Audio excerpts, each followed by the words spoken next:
समाज साहित्य पद्धति।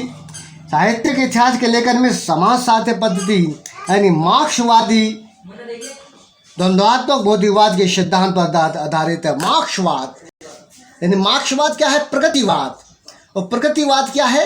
जहां शोषण है, शोषण के विरुद्ध आवाज है, या शोषित समाज है, दीन दुखियों का समाज है, उसे हम क्या कहते हैं? द्वंद्वात्मक भौतिक सिद्धांतवाद कहते हैं। अब आगे चलते हैं।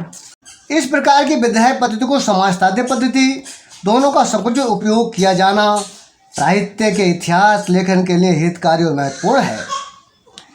हिंदी साहित्य के मध्यकाल में सर्वप्रथम कुछ ऐसे ग्रंथ मिलते हैं जो साहित्य के लेखन तो नहीं कहे जा सकते, किंतु आगामी साहित्य के इतिहास लेखन के लिए आधार भूमि अवश्य प्रस्तुत करते हैं। ऐसे ग्रंथों में भक्तमाल, कविमाला, कालिदास हजारा इत्यादि के नाम लिए जा सकते हैं।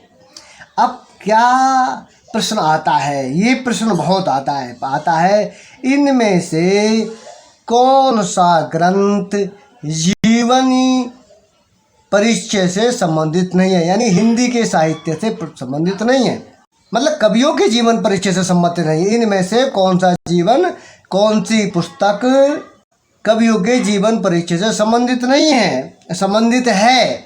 दो तरह से प्रश्न आता है, संबंधित है, संबंधित नहीं है। तो देखिए, भक्तमाल, कविमाला, कालिदास हजारा, ये तीनों की तीनों किताबें हमारी, और 84 वैष्णव की वार्ता और 252 वैष्णव की वार्ता। भक्तमाल 84 वैष्णव की वार्ता, 252 वैष्णव की वार्ता, और कविमाला कालिदास हजारा, ये सबके 1, 2, 3, 4, 5 की 5 पुस्तकें ये कवियों के जीवन परिचय से जानकारी से संबंधित है। तो कभी कभी बोर्ड में परीक्षाओं में पूछ लेता है कि इनमें से कौन सी पुस्तक कवियों के जीवन परिचय से संबंधित है और संबंधित नहीं है। नहीं में एक अलग होगी, 3 होंगी, और अगर पूछता है तो 1 होगी।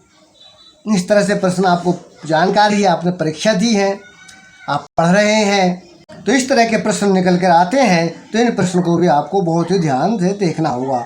साहित्य लेखन के प्रारंभिक ग्रंथों में फ्रेंच विद्वान गार्थ शिव सिंह, डॉक्टर ग्रिशंस के नाम लिए जा सकते हैं। ये तो मिश्रबंधु विनोद भी इसी श्रृंखला का एक ग्रंथ है, क्योंकि साहित्य के इतिहास लेखन की विधिवत और व्यवस्थित प्रारंभ आचार्य शुल्क के हिंदी साहित्य का इतिहास होता है। हमने इस वीडियो में आपको हिंदी साहित्य के इतिहास की पद्धतियाँ, यानी जो हिंदी साहित्य के इतिहास लिखे गए हैं उसकी पद्धतियों के बारे में इस वीडियो में आपको बताया। इसी के साथ हम अपनी वाणी को विराम देते हैं। सभी को धन्यवाद।